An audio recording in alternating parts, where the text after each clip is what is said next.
कल्पना कीजिए, आपको सरेआम कॉकरोच कह दिया जाए। बेकार, बेरोजगार और सिस्टम के लिए एक बोझ।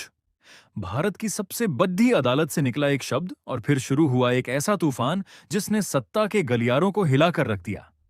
लोग इसे एक मजाक समझ रहे थे, एक मीम। लेकिन महज 60 घंटों के भीतर यह मजाक एक गहरी राजनीतिक बगावत में बदल गया। बॉस्टन में बैठा एक शख्स, अभिजीत दिपके, एक ट्वीट करता है। वो कहता है कि अगर हम कॉकरोच हैं तो चलिए अपनी पार्टी बनाते हैं। और पार्टी में शामिल होने की शर्तें क्या हैं? आपको बेरोजगार होना होगा, आपको आलसी होना होगा। सुनने में ये अजीब लगता है ना?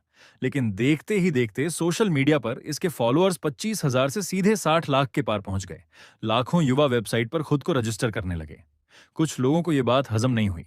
वो पूछने लगे कि इसके पीछे कौन सी बड़ी ताकत है, कौन सा डीप स्टेट इसे फंडिंग दे रहा है। लेकिन हकीकत इससे कहीं ज्यादा डरावनी थी।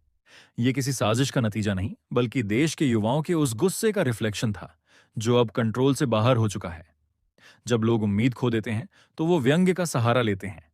लेकिन इस कॉकरोच जनता पार्टी के मजाक के पीछे एक बहुत ही गंभीर मैनिफेस्टो छिपा है।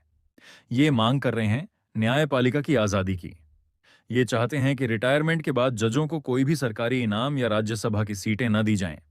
ये बिना किसी देरी के संसद में महिलाओं के लिए 50% आरक्षण और दल बदल करने वाले नेताओं के खिलाफ सख्त कानून की बात कर रहे हैं।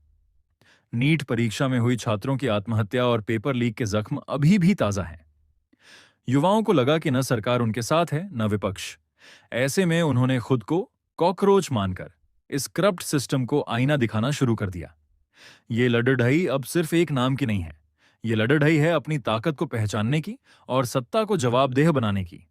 क्या यह सिर्फ इंटरनेट की एक लहर है जो कल खत्म हो जाएगी, या ये भविष्य की राजनीति का एक नया ब्लूप्रिंट है? याद रखिए, कॉकरोच कभी खत्म नहीं होते। वो सबसे कठिन हालातों में भी जिंदा रहना जानते हैं, और इस बार उन्होंने खामोश रहना छोड़ दिया है।